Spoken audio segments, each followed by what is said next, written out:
AI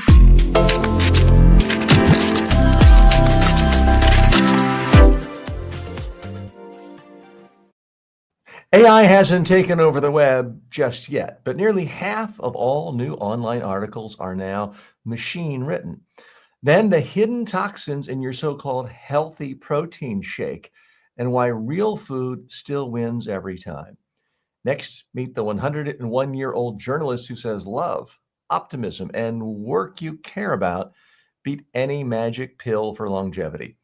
Also, outrage at the White House after Charlie Kirk, who once called Martin Luther King Jr., quote, an awful person, receives the Presidential Medal of Freedom.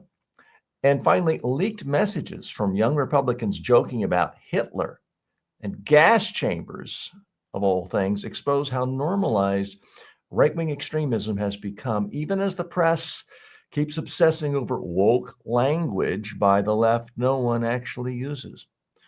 All that and more today. Welcome to Filtered with TJ Walker.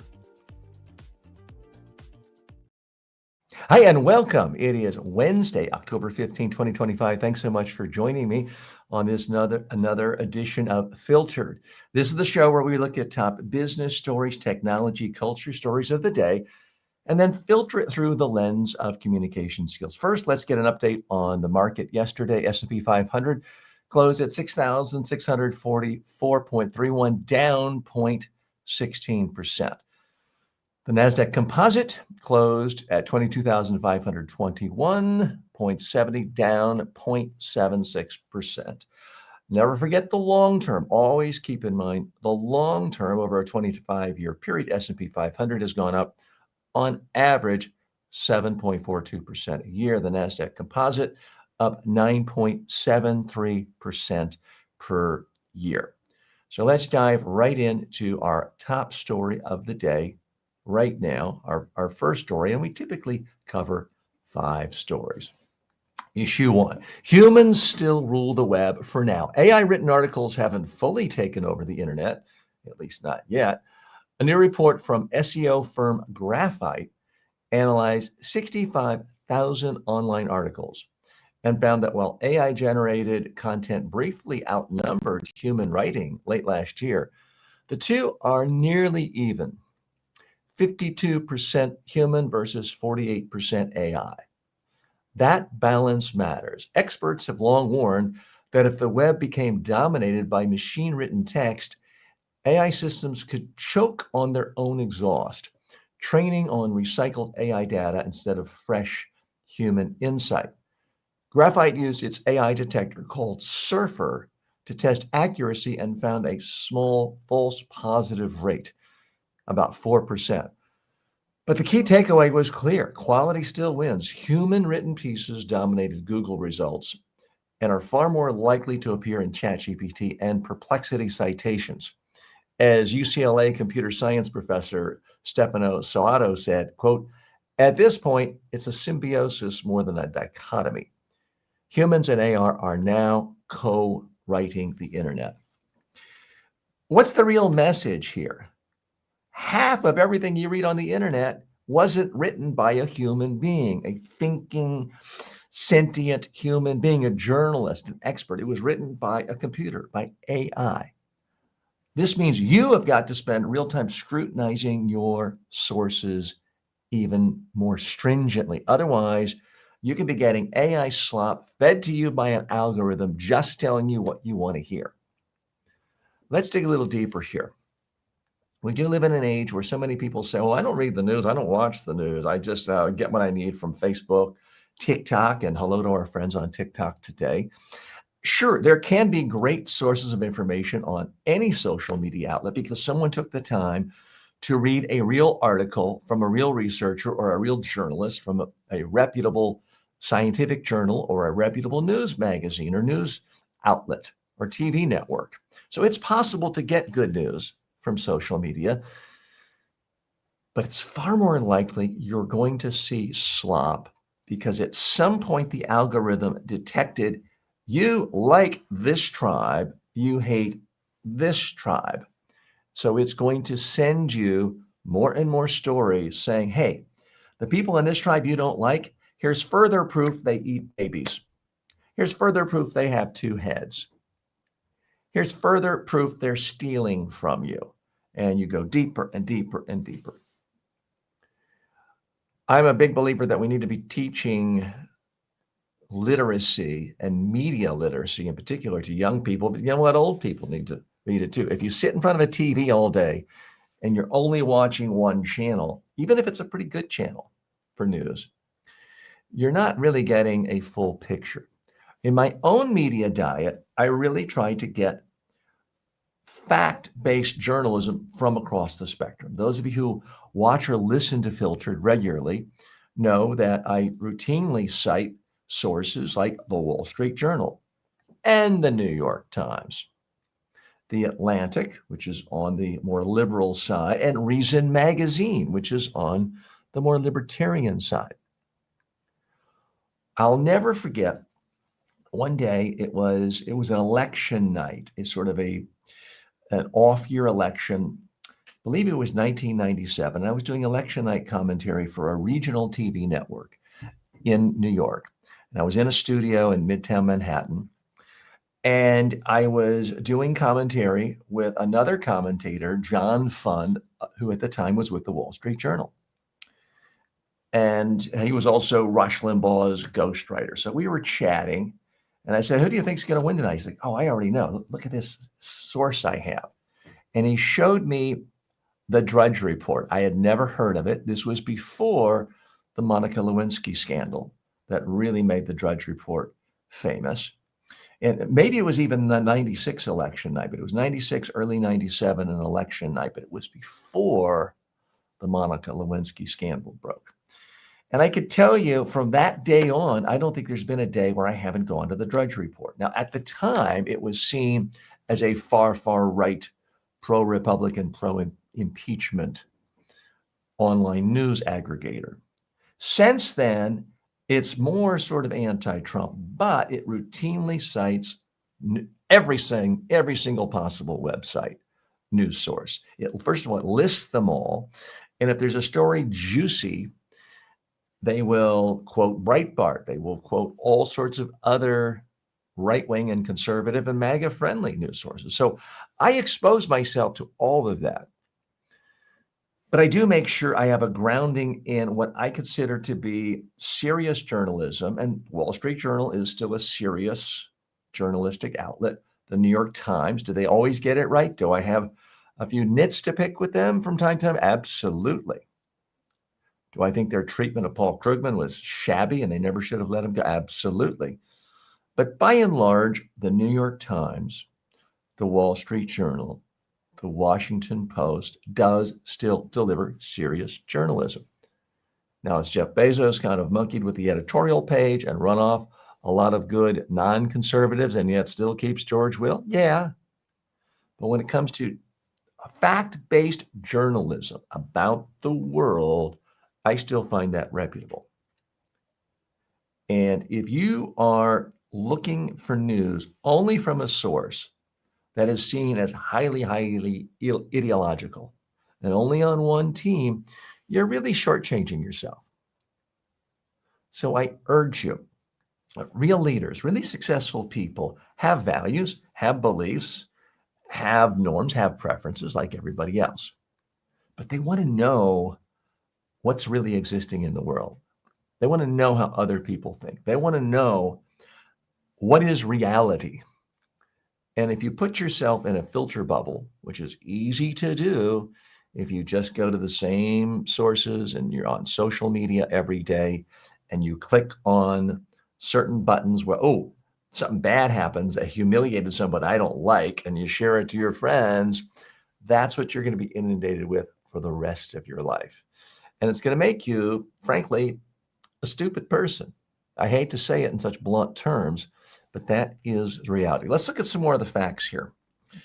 According to the study, again, 65,000 URLs were studied between 2020 and 2025. According to this research, AI content peaked in November of 2024, briefly taking over humans. Right now, it's like 52, 48%. 86% of top Google results are still written by human beings. Chatbots cited human content 82% of the time. AI written articles tend to rank lower in search.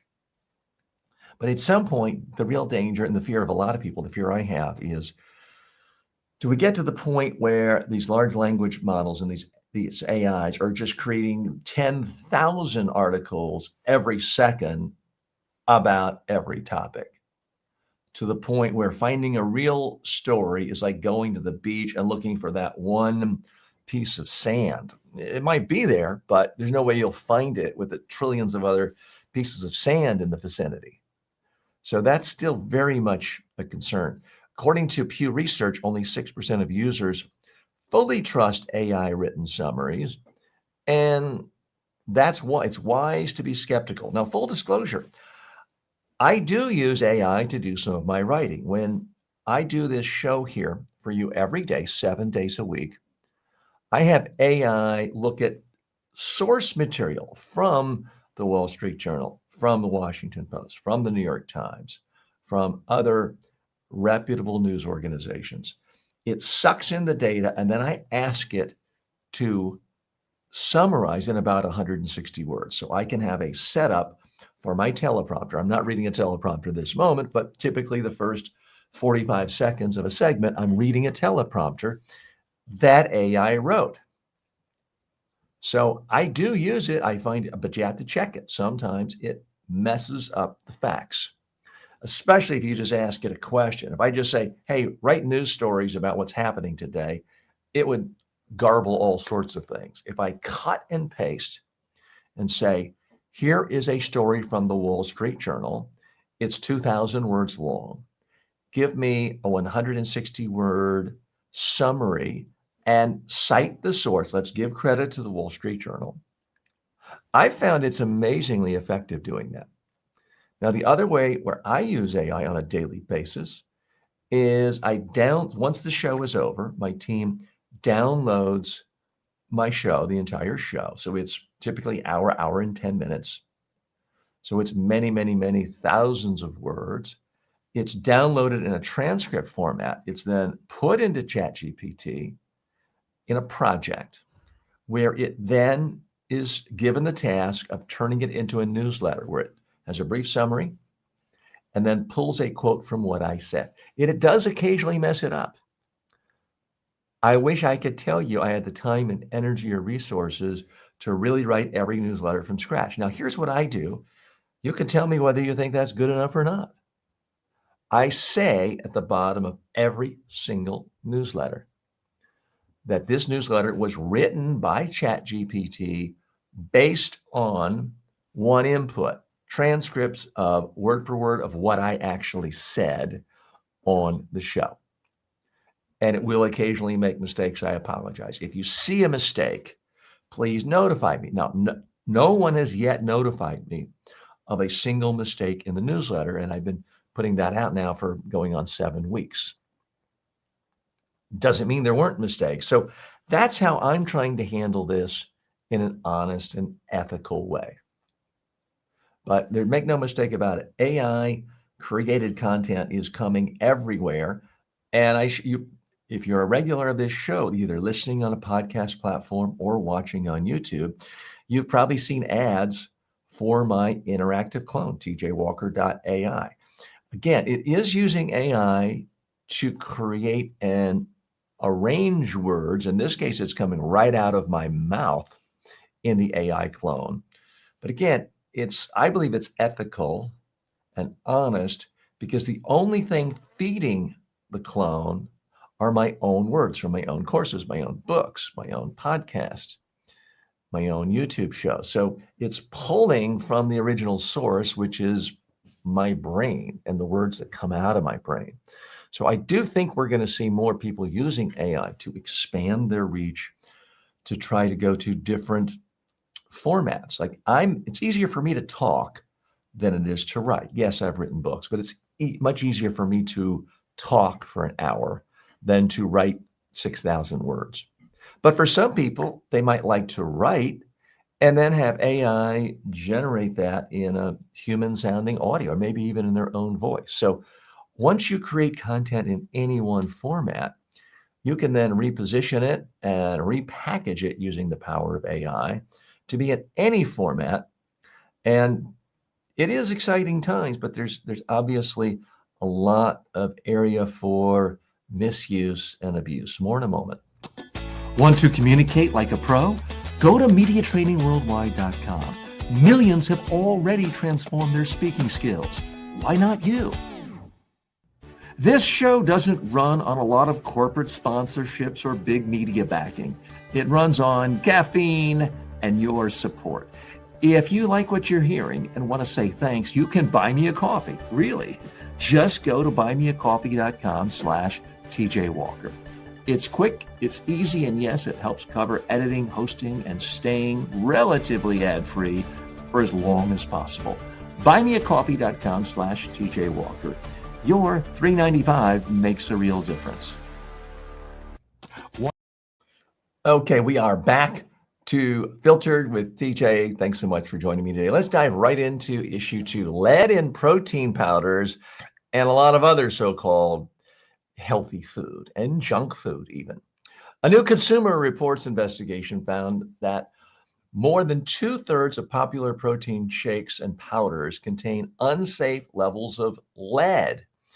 While the doses aren't high enough to cause immediate harm, the long-term risk is serious.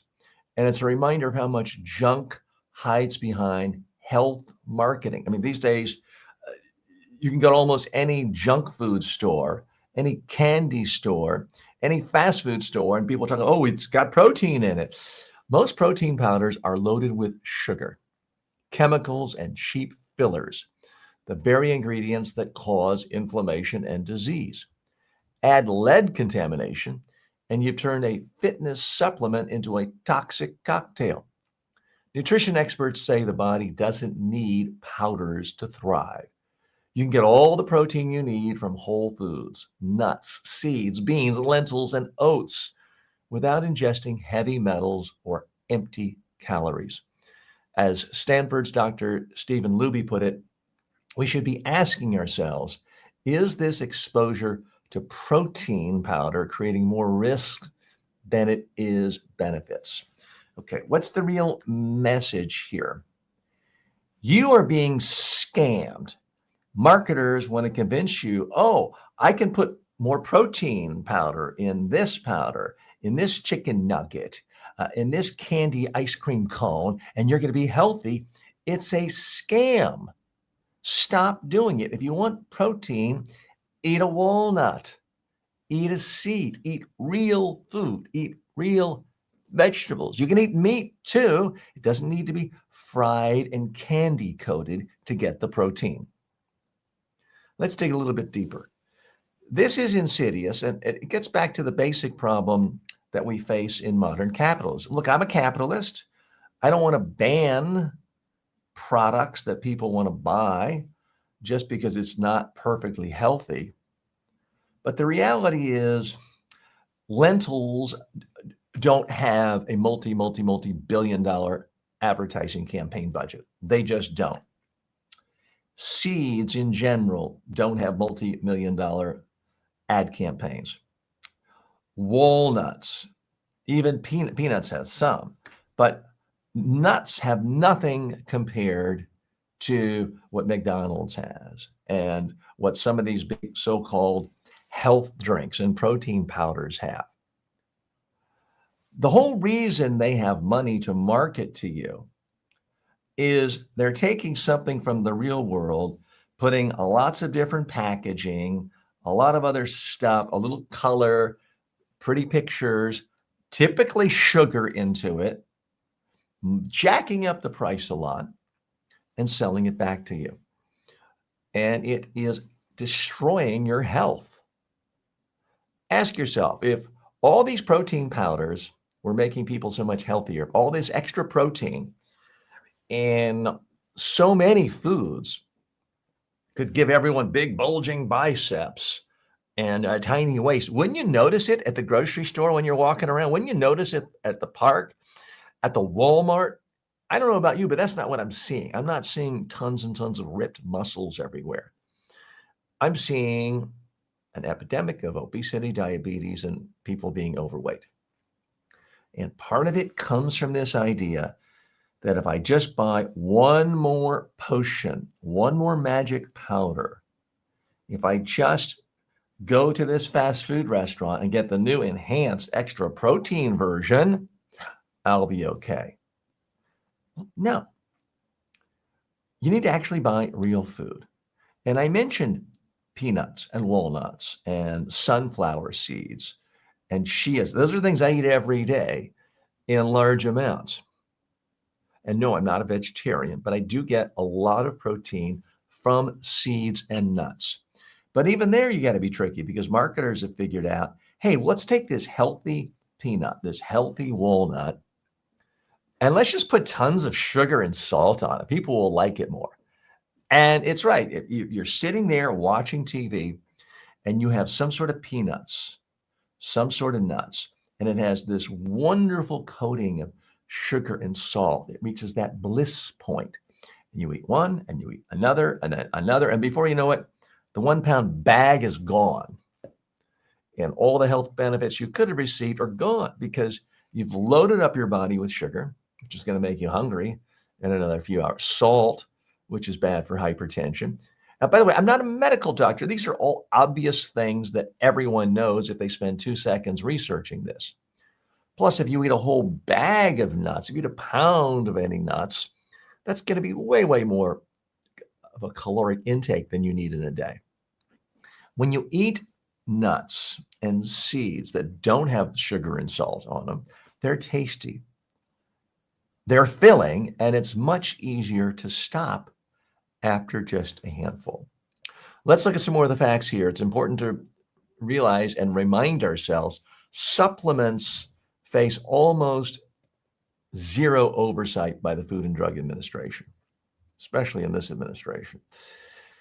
So you can go out on the street, scrape dog poop off the sidewalk, put it in a package and say, hey, the big pharmaceutical industry doesn't want you to eat this, but it's magic. It'll make you healthy. I do it every day. You can do that. Chances are you'll get away with it. Now, that example may be a little extreme. It could get people sick instantly, and there might be a backlash. But I'm exaggerating by only about 10%. You can sell almost any tree bark, shark cartilage, nonsense, grass clippings from your backyard with zero evidence it helps people. Zero evidence it makes them stronger, slimmer, healthier in any way. And as long as it doesn't kill people instantly, you'll probably get away with it. And the number one check on that for you and for me is buy real food from a grocery store. Buy a head of lettuce. Buy real broccoli. Buy some grapes. Spend most of your time in the fresh produce area, and you can avoid that. Once you buy something in a box, I'm not saying everything in a box is poison, but once you buy something in a box, a can, or a jar, you don't really know what's in it. And the problem most of us have is we don't even bother reading the label. If you're getting tomatoes, for example, and then you look at the label and there's 109 ingredients, chances are it's not nearly as healthy as buying an actual tomato in the produce department. And again, some of you are going to say, well, TJ, fine for you to say you're affluent and there's nice grocery stores near where you live. All well and good. What about people who are in these food deserts? You can still at least not spend money on these protein powders. You can still at least not buy sugar water. It is killing us, literally. Every single day, people are dying from the garbage they put in their mouth. And this is unique in human history. For most of human history, we died because we didn't have any food. Now we're dying because we're putting too much garbage food into us. And should be a relatively easier problem to solve than no food. More in a moment. We'll be right back after this break. Want to advertise here? You better be legit. No crypto, no junk food, no supplements. Go to tjwalker.com/advertise. Most people can't afford a full-time coach. And even if you could, good luck finding one who's available when you need them. That's why I created the TJ Walker AI clone. It's built on my 40-plus years of real-world coaching and training. You get my exact advice, style, and frameworks instantly. Ask it how to handle a tough question, get feedback on your elevator pitch, rehearse your next big talk. This is the next generation of communication coaching. It's smarter than an app, more personal than a course, and always ready. Start using it today at tjwalker.ai. You'll wonder how you ever did without it. Want to advertise to ambitious upscale professionals who actually care about communication, success, and results? Go to tjwalker.com/advertise. And no, we don't take ads for crypto, supplements, or junk food. Welcome back to Filtered Issue 3. 101 years old and thriving. One man's real secrets to a long life. Journalist Cy Lieberman is 101. He doesn't claim to have cracked the code to immortality, but his life offers clues worth listening to. Lieberman has survived a childhood coma, heart attacks, surgeries, and even Nazi gunfire as a World War II bomber gunner. Yet his focus isn't on avoiding death, it's on living fully. His, quote, longevity secrets start with love. He's been married 76 years, and he says the relationship keeps him grounded and grateful. He never smoked, eats real food, walks and swims daily, and stays mentally active by writing. He credits optimism, routine medical care, and meaningful work for keeping him going, but he's also humble about luck. I believe I've been a lucky guy, he says, adding that sharing a kiss with his wife every night might be the best medicine of all.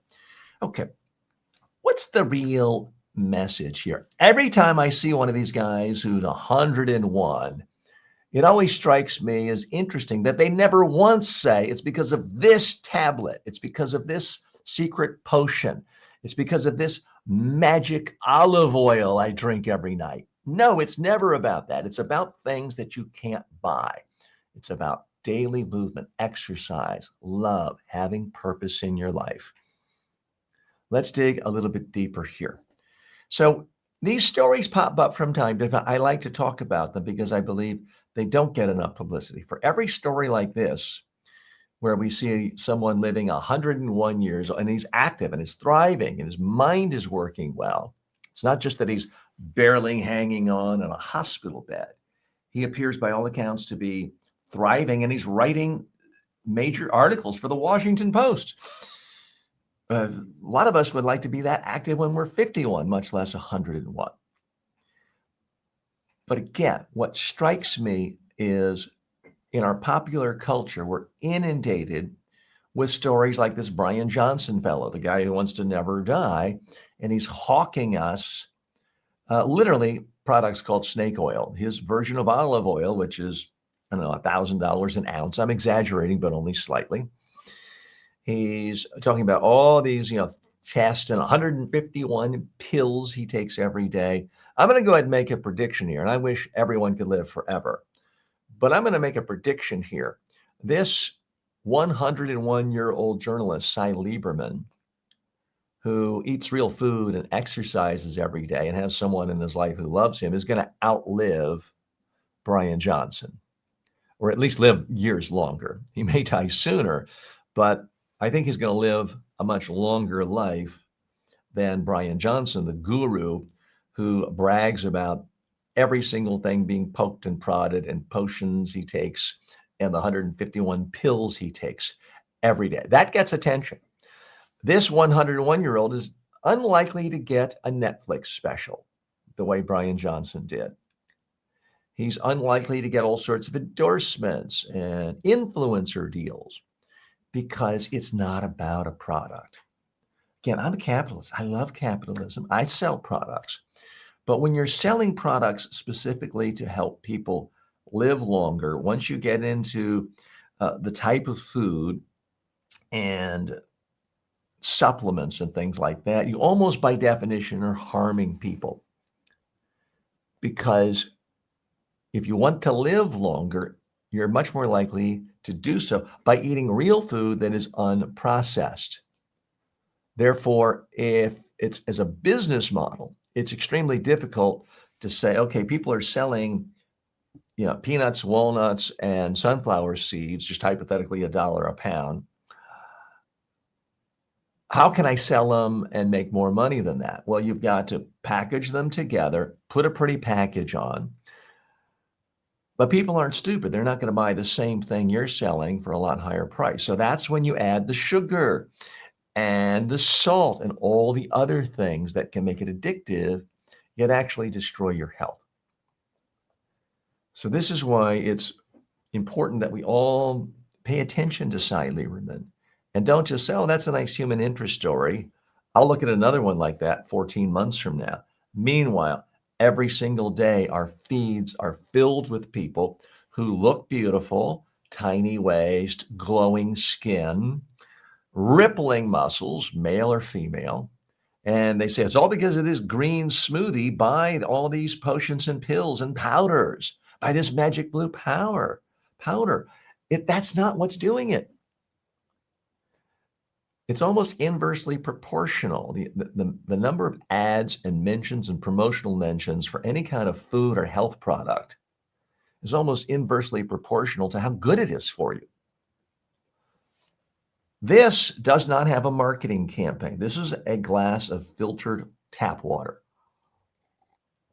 There's no marketing campaign for it, but it is profoundly healthier for you than anything else you can drink.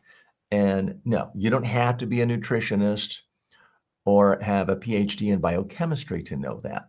That's what every single expert in the world will tell you, but they don't have the clout. They don't have the advertising budget the way this snake oil, olive oil does. More in a moment, lots of big stories to come. This is Filtered, your daily dive into top business, technology, cultural, and health stories and how we receive communication on all of those issues. All that and more in a moment. Like what you heard? Don't let the algorithm bury us. Subscribe now at substack.com/@TJWalkerSuccess. Want direct access to me live? Want to unlock bonus episodes, behind the scenes takes, and full access to my premium courses? Then become a member today. Just go to tjwalker.com/members and choose your preferred platform, YouTube, Patreon, whatever works for you. This isn't just another subscription. It's a full access pass to the tools, coaching, and content that can transform your communication and career. tjwalker.com/members. I'll see you inside. Before we dive in, quick question. Are your communication skills helping or hurting your career? Fix that in 20 minutes a day. Visit MediaTrainingWorldwide.com. Real skills, real results. That's good. Welcome back. I'm trying to practice what I preach. I'm drinking green tea here. There's no cream in it. There's no sugar in it. It's green tea. And no, I'm not selling you a brand of green tea. And I have my glass of water here because I hope to live to be 101 as well, just like Cy Lieberman we just talked about in the previous story. I want you to live a long time too. And I want you to be healthy and to really live the life you want on your own terms and not just be a revenue model for someone else exploiting your health and your life. Let's dive right into issue 4, a little more contentious, the Medal of Freedom's darkest day. At the White House, President Trump has posthumously awarded the Presidential Medal of Freedom to Charlie Kirk, a man who once called Martin Luther King Jr., quote, an awful person.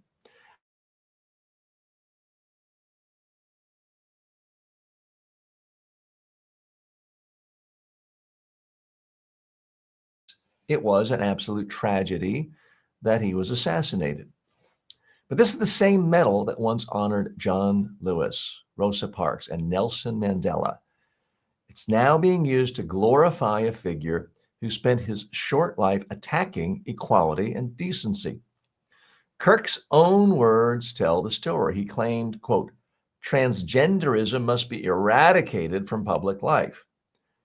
Dismissed George Floyd's murderer as the criminal becoming the saint and said white privilege is a myth. Again, entitled to have all of those opinions, and none of those opinions warranted anyone causing him physical harm. But is this really the essence of freedom in America? These weren't slips. They were applause lines at his rallies. Now, I want you to imagine something for me a moment. Imagine the uproar if a president gave this award. Again, this is the highest award an American can receive. It's our equivalent to being knighted. Imagine a president of the United States gave this presidential freedom, this Medal of Freedom, to Louis Farrakhan, who called Judaism, quote, a gutter religion. Or imagine a president gave Al Sharpton, who once called Jewish shopkeepers white interlopers and was involved in the Tawana Brawley hoax, unfairly accusing police officers of hideous crimes. That's the level of moral inversion we saw this week. Honoring Charlie Kirk with the nation's highest civilian award isn't patriotism. It's an atrocity. Okay, what's the real message here?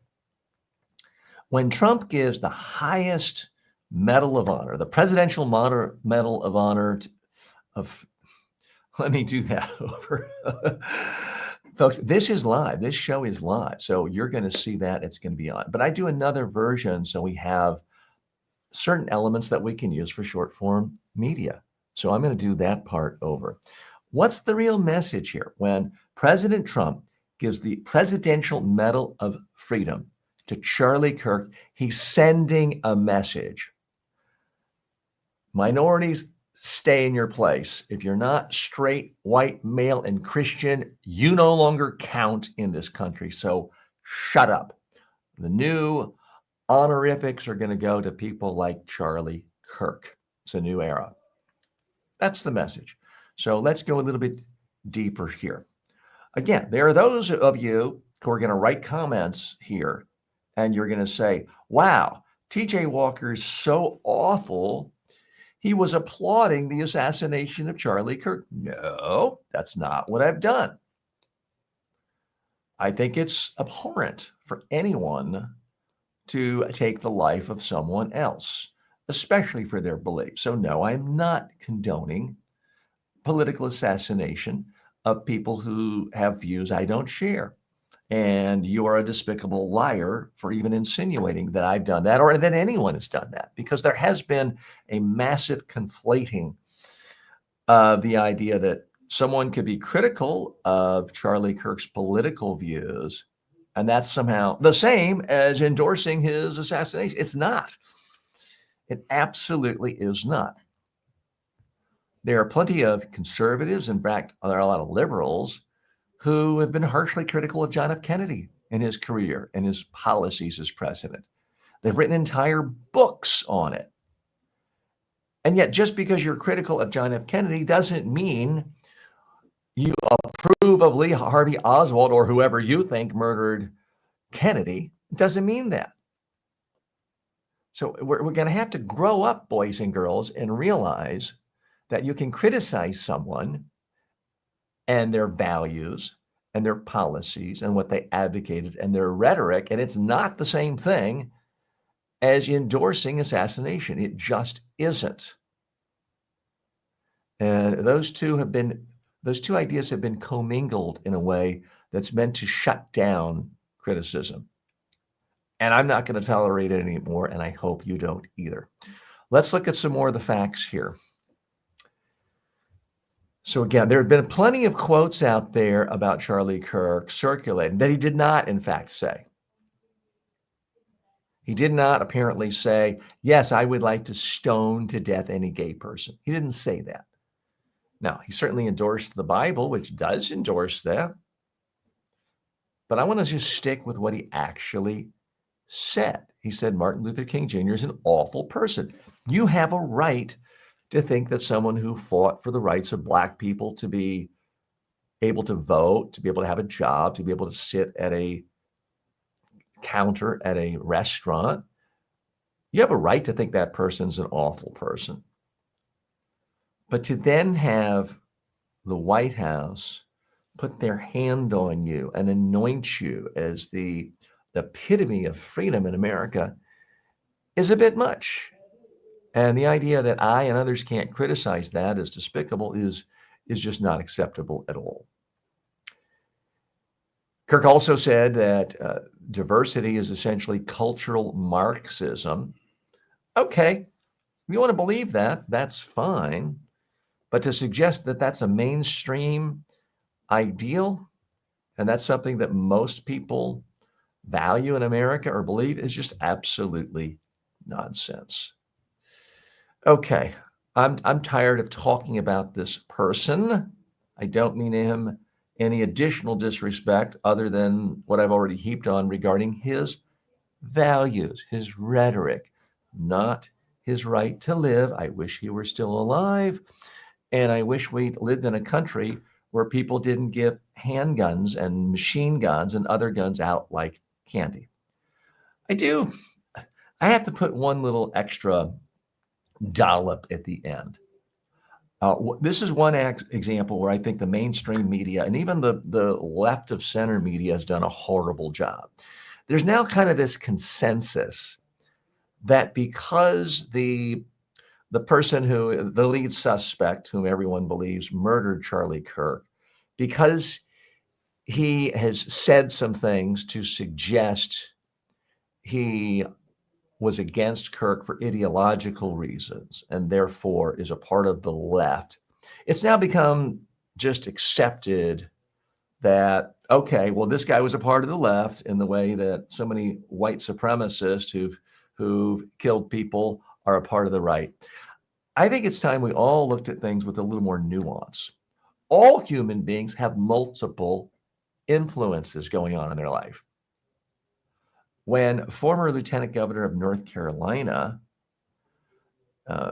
former Lieutenant Governor Robinson, attacked gay rights and attacked transsexuals as a part of his political positioning, he's clearly influenced by the right and right-wing ideology. He's welcome to that. And hey, he served as Lieutenant Governor of North Carolina, my home state. But when he went into online porn rooms and talked about his love for transsexuals and was looking at transsexual porn and saying things like he loved Hitler, he obviously has multiple influences in his life that did end up affecting his career.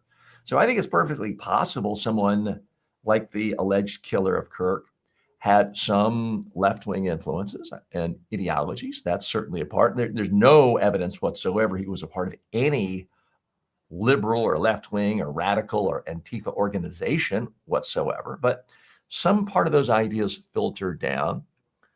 But I would also suggest to you that he was profoundly influenced by right-wing MAGA culture, which says guns, good. Everybody has a gun. Go out and play with guns all the time. Have guns. Keep bullets around. Because if it's one thing conservatives and MAGA have told Americans every day for years, and before there was a MAGA, the conservative movement, I've been told this for the last 50 years, is that people on the left are so awful because they don't like guns. They don't have guns. They don't know how to shoot guns. They want to ban the sale of guns. They want to ban the sale of bullets. We've been told that again and again and again. So the fact that this guy had a gun, liked guns, knew how to shoot guns, had ammunition, if you're intellectually honest, you have to admit that part of him is influenced by right-wing culture and MAGA culture. Am I saying he was 100% motivated to commit this murder? No, I'm saying there were multiple influences on his life. That to me is the only intellectually honest thing you could say. Those who say he was pure this or pure that are just trying to spin this to their own narrow political advantage, and I'm not. Back in a moment. Imagine having a communication coach who never sleeps. Meet your new secret weapon, the TJ Walker AI clone. Go to tjwalker.ai and start getting custom coaching 24/7. No scheduling, no hourly fees. Okay, welcome back. I'm TJ Walker. We have more stories to come. I want to share this with you. This one did not get nearly as much attention as it should have. Certainly, if the shoe were on the other foot, it would have been very different. I'm talking about the quiet radicalization the media keeps missing. While TV panels obsess over whether the woke left is too extreme, leaked Telegram chats this week show rising GOP youth leaders joking about gas chambers, rape, and Hitler. Politico, the online news magazine, obtained nearly 3,000 pages of messages from young Republicans across multiple states. Quote, everyone that votes no is going to the gas chamber, is one of the quotes. And another, the same person said, a young Republican activist said, great, I love Hitler. Let me point out, this is not a left-wing Hollywood producer or screenwriter trying to make all conservatives look bad. This is an actual card-carrying activist member of the Young Republicans saying, I love Hitler. These aren't random trolls. They're state-level party leaders and congressional aides. So people who actually are in leadership positions and rising leaders in one of the two dominant political parties in America, sharing these views. And yet, this kind of hate doesn't define the Republican brand the way defund the police supposedly defines the left, even though no major Democrat or liberal commentator has ever endorsed that slogan repeatedly. And I understand some for about 5 minutes said, yeah, and they quickly backtracked it. But you didn't see that coming from anyone in the Biden administration or any top Democrat in a leadership position in the House or Senate ever saying that. The story shows how deeply normalized bigotry has become inside parts of the right, while the media continues to chase and spread the myth of left-wing extremism. Okay, what's the real message here? We're told again and again and again by the media that the problem in American culture is the Democrats are controlled by these woke left extremists who get angry if you use the word Latina, and they're so busy defunding the police. Meanwhile, here we have actual text documented by Politico of rising, emergent, state-level Republican leaders saying they love Hitler. They want people who disagree with them to get the gas chamber. This is the real extremism in America today, and it gets almost no media attention. Let's dig a little deeper here. I'm here today not as a partisan, regardless of what you think. I'm here as a communications expert. I've spent my life working with CEOs, billionaire fund managers, billionaire owners of sports teams, celebrities, Miss Universes, and yes, politicians. I'm an expert on how to craft and communicate ideas. And I think it's helpful for you to know how ideas are being marketed to you, how they're being communicated to you, so you get a more accurate sense of reality. So here is the reality. In every democracy in the world, there is a center-left party. And in most major democracies that have thriving economies, if you look at the top 10 economies in the world, these political parties either dominate most of the time or they're in power half the time. These are the political parties that have created modern prosperity. It's why when you look at that graph of human productivity, per capita productivity for the last 2,000 years, it's completely flat until the last 200 years, and it goes up because you had the the revolution in technology, industrialized revolution, and you had democracy coming about. And in the countries that have done well, you've had centrist parties. Sometimes they're mildly center right, sometimes center left, but and occasionally it goes one way or the other, more extreme. But for the most part, center and center left parties have created the modern worldwide economy and the modern prosperity. In every single democracy, if there's a center left party, there are people who support that party who are a little further to the left and a little further to the left and a little further. So there's always some fanatic in every single party in the world. And every center left party has some extremist who's always saying something stupid. And you know what? Every center right party has the same thing. Every single day, there's someone in America who aligns themselves with MAGA, with Trump, with Republicans, and says something extremely bizarre, like, I'd like to kill all Jews, or I'd like to send every Black person back to Africa. Extremist, obnoxious, vile things are said every single day by people who are in some way associated with the right. I'm here as a sane, sensible centrist. I'm here to tell you it's not fair to judge either party by what extremists say. And yet we live in a two-tiered world where one faculty, representative, and one professor in some obscure, small private school in a small state in the Midwest one time says, hey, let's use this word Latinx rather than Latinos. That gets magnified, and there's 10,000 stories on that every day for the next 10 years. To this day, in my entire life, I've never heard anyone on the any centrist, any Democrat, any liberal, any progressive, anyone on the so-called left actually use the word Latinx, referring to Latinos.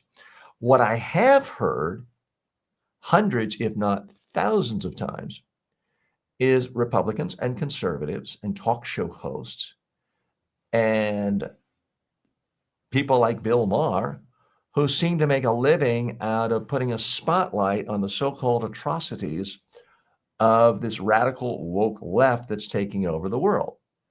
And again, I've seen thousands and thousands of mentions about this horrible problem of the woke left doing things like demanding that people use the word Latinx.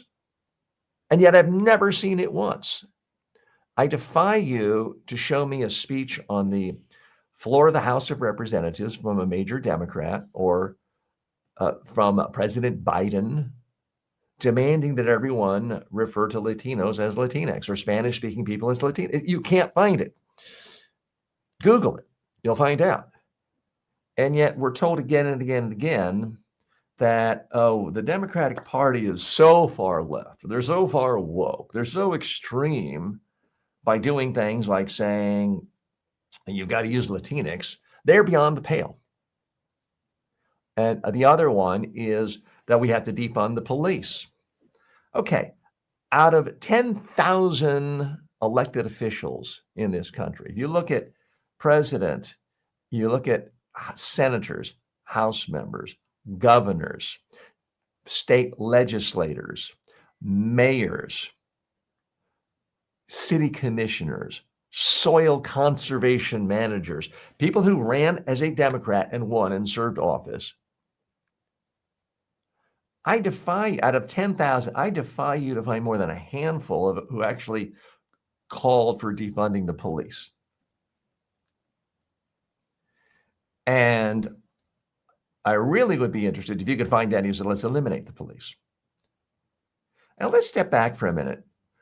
This idea that every other government organization in the world is bloated and wasteful and has excess overhead, and we need to cut.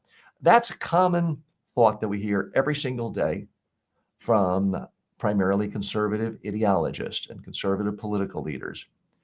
Isn't it odd that every single government agency is filled with bloat, lazy people, people who are just there for the paycheck, people pushing? Isn't it odd that every single government agency has waste, fraud, and abuse, where if you cut it by 10%, 20%, there wouldn't be any harm? And in the case of our education department, the common mantra now is you just get rid of it all and there'll be no harm. Isn't it odd that the same people who are so dogmatic about how everyone in government is nothing but waste, but wow, if someone suggests even cutting the budget 5% of any police department ever, they're instantly anti-police, pro-crime, and they want hordes of murderers to come into your town, knock on every door, and take out everyone. That's a bit of a stretch. Again, show me someone who said, let's completely take away every penny of our local police department, and show me how prominent they are as a real thought leader, how many votes they got. I think you're going to have a hard time finding that. So my point again is there's this huge asymmetry. Every political party is a part of a spectrum. It's on the political spectrum. There are always going to be some people who are a member of any party who are on one extreme of a spectrum saying outlandish things. You cannot judge one party based on outlandish things that a small number of people who have no real clout in the party, you can't say that defines the party. And yet here's another party where people say extraordinarily ugly, inflammatory, extremist things, and they're actually key staffers. They're actually rising up and comers. They're actually going to be running for office, and say, well, that doesn't count. That doesn't define us, because that is where we are today. I'm glad to see Politico publish this story about all of these young Republicans and their love of Hitler. Again, their words, the exact quotes. This isn't a paraphrase. This isn't a spin. These are actual quotes coming from these message boards of young Republicans across numerous states, where they say they love Hitler and they like the gas chamber. And of course, there was lots of racial slurs, homophobic slurs. Am I saying that every Republican is a racist and a sexist and they all love Hitler? No. I have family members who are Republicans. I know many, many decent people who are Republicans. I voted for Republican Rudy Giuliani when he was mayor. But it's time to be fair. If you're going to say one party has extremists and we're not going to judge that party by what a few crazy people say, you've got to extend that to the other as well.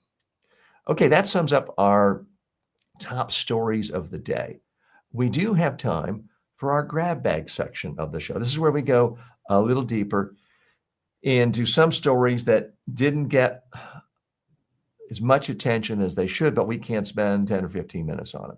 By the way, Jake writes in and says, wild story. Well, Jake, I appreciate you joining us today. Share your perspective. If you are watching or listening to this show live, feel free to leave comments and I will share your comments directly with our audience today live.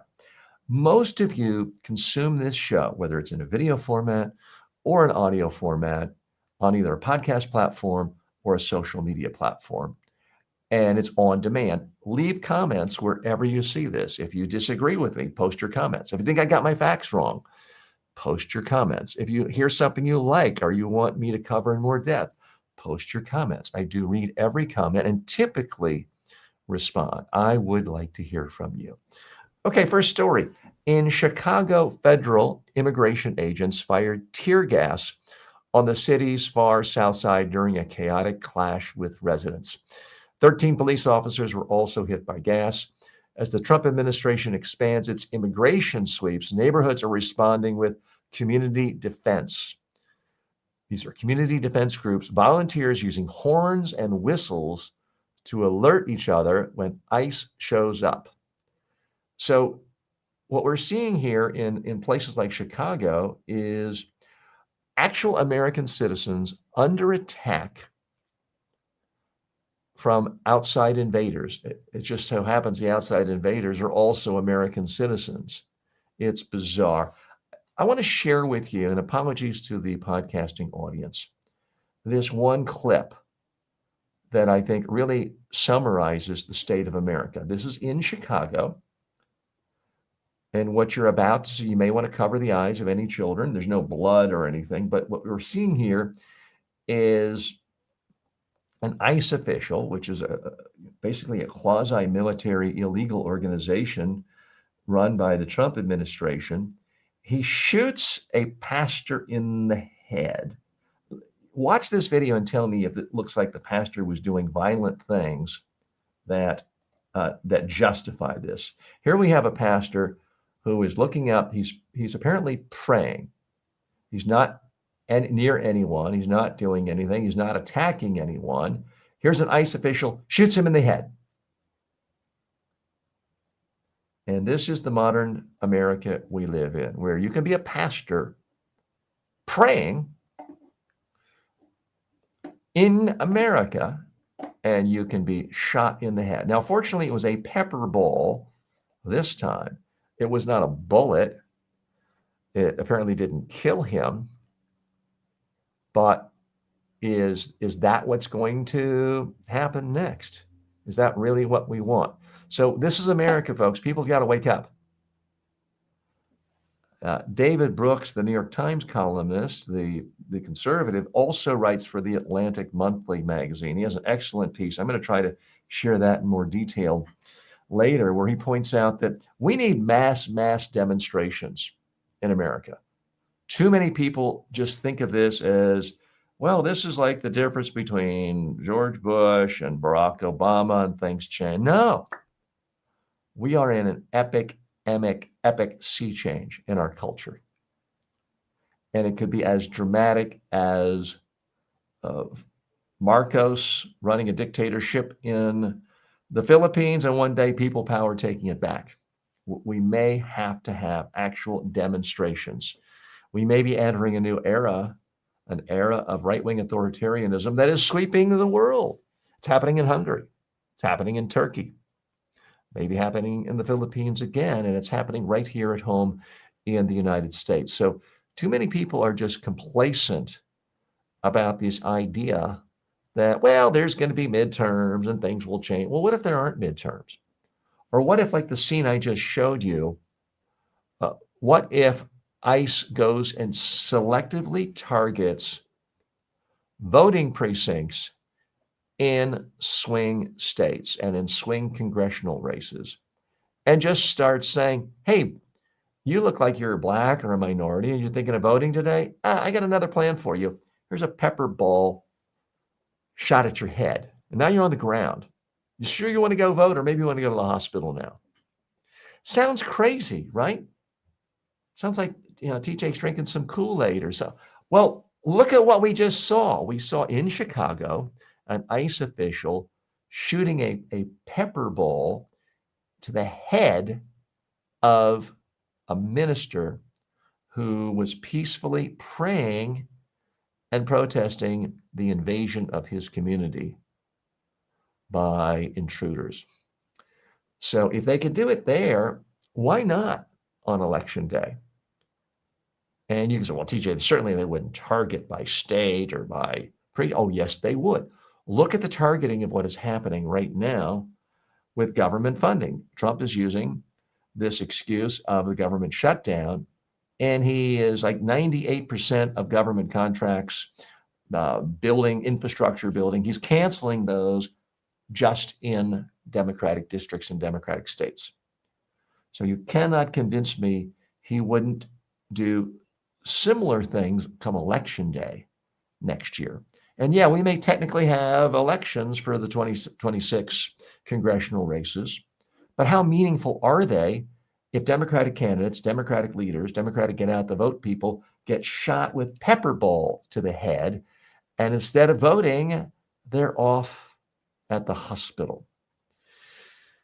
Let's move on to the next story. In Hollywood, creative artist agencies, home to stars like Scarlett Johansson, they've hired top Washington lobbyists to push Congress on AI and copyright issues. The entertainment industry is scrambling. They're scared. They're trying to protect performers' likenesses and creative rights from AI-generated content. And they're worried. They think that they can essentially buy their way buy protection. Now, buying protection from Washington these days does work in some cases.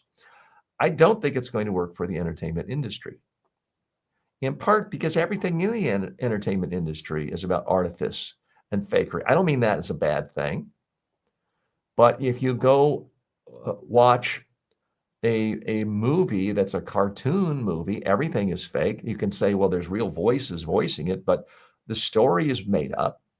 The colors, every image is made up. It's all some creation, and these days it's all used through technology. The actor it's not like the old days of having the organist play live music when the silent movie is playing in the background. There you had a real person. Everything you see in a movie or a TV show is delivered to you via technology. So it's going to be extremely difficult for Hollywood to have laws created saying people can't continue using technology to make things cheaper, more efficient, and distribute widely. Yeah, I'm sure they can come up with something that says if you make a lot of money and it's a movie you use creating AI and the lead actress looks 100% like Scarlett Johansson and it's obvious you use real pictures of her, you can be sued for damages. I got no problem with that. That will be relatively easy to do. But what isn't going to be easy to do is to say to a 17-year-old who has a great creative mind, who writes some fantastic fictional movie, and then instructs an AI to create a beautiful, beautiful, sexy woman who has features that combine the most beautiful elements of the top 10 grossing movie stars in the country. And then you can't say, well, that's exactly Scarlett. It's a blend. All great fiction is a blend of other ideas. All great books are blends of other ideas. So it's going to be very difficult to stop that. And if you think you could just put up a moat, it reminds me of the recording industry. This is some 15 years ago. They thought, well, we're just going to sue everyone. Some 17-year-old college freshman download. We're going to sue it, and we're going to stop people from streaming music, and everyone's going to keep buying CDs, and when the gravy train will. They tried that. It didn't work. Now, they ultimately came up with a solution. Everything streams now, and there's royalties, but it sure cut off a spigot of money for a lot of working musicians and a lot of new emerging musicians. It changed things forever. Our final issue today, you may think this is a little odd for me to talk about or what my reaction is, but in London, a new book has come out called The Incidental Feminist. It claims former British Prime Minister Margaret Thatcher had not one, but 2 extramarital affairs and a flirtatious friendship with her PR advisor. The author cites multiple Tory insiders, though Thatcher's official biographer calls the stories vanishingly unlikely. I got to tell you, my first reaction to this story was, good for her. Oh, Maggie got away with something in an era where politicians of any political party seemingly have no private life and can't get. So that was my first reaction. My second reaction was, ugh. But that's neither here nor there. I do think we live in an era where there's change. There's obviously change in every era. For so long, it was just assumed if you had an affair, your political career was over. But political reporters didn't write about it. Now, Maggie Thatcher she's no longer with us, but she is not of the John Kennedy era where you could do whatever you wanted and it was just understood and reporters never talked about it. She was in an era where scandals like this were talked about. They were written about. They did ruin careers. Now we've sort of gone all the way, we've circled back around, not to the point where it isn't covered, but to the point where it no longer ends careers. Certainly Donald Trump has had, by his own admission, numerous affairs, numerous divorces. Some 20 women alone have accused him of sexual harassment and even worse. We don't have time to talk about that today. Didn't hurt his career. Let's be fair. On the Democratic side, you have someone like Governor Gavin Newsom of California, who has openly admitted to having an affair with his campaign manager's wife. This was a number of years ago. Didn't end his career. I don't know. I don't want it to end people's careers. Being divorced or having an affair, I don't think should end your career. Is it something some voters could take into account if they wanted to? Sure. But I think there are a lot of genuinely horrible people who have low sex drives and or high morals, depending on how you want to count it, who never had affairs. I mean, Nixon, really no rumors about Nixon having affairs. Still an awful guy. Still not a great politician for our country. And there are other people where there's lots of allegations, and they did end up doing good things, even though they apparently had lots and lots of affairs. So I do not buy the idea that how someone acts in their private life affects everything else. I realize some people do, but boy, they seem to be awfully flexible on that principle. If there's another principle, this guy will lower my taxes, he can do whatever he wants.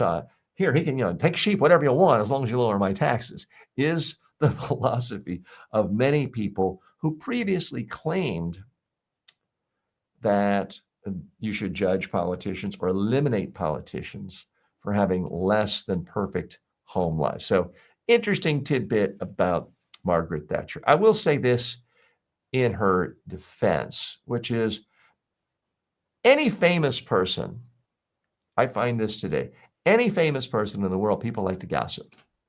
People like to make up stuff. People like to enhance their own life, make themselves feel more important by saying, yes, 25 years ago, I had an affair with this person. Well, maybe you had a dream that you did, and now your own memory has conflated the dream with what actually happened. Again, I'm agnostic on this. Maybe Maggie Thatcher was wild and crazy and a part of a swinging single set. Now, no one has made that allegation. I'm not making that allegation.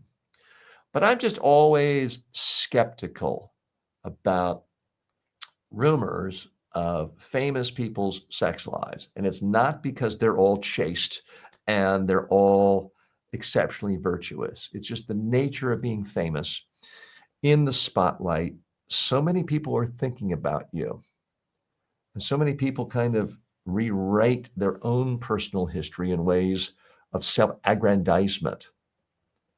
And I don't know, I can't think of a single male heterosexual politician in at least one political party I know of where there have not been lots of rumors and some published stories about them being gay. Now, I don't think there's anything wrong with being gay, but clearly not every single male heterosexual politician in one political party is secretly gay. It's just not plausible. And yet you see story after story after story. So sometimes these stories start just by political enemies who think, I can make this person look bad. Let's get 5 of us to say this in 5 different chat rooms today. And all of a sudden people say, I'm seeing this everywhere, and it becomes accepted reality. Should this change our perception of Maggie Thatcher at this point? No, I don't really think so, but it's an interesting tidbit nonetheless. I want to thank you for joining me today and ask you a favor. Our own research shows most people who listen to this podcast do not subscribe to it. So please do me a favor. If you got any value out of this, subscribe on any podcast platform that you use regularly. Doesn't matter which one. We're on pretty much all of them. If you're hearing me now, it means we're on the one you're listening to. Subscribe to it. Sign up for the automatic downloads. It costs you nothing. If you're watching on Facebook, YouTube, TikTok, any place else, please leave comments, sign up for notifications, subscribe to the channel, and Join me tomorrow. I'm here for you every single day. I'm TJ Walker. This is Filtered. Thanks.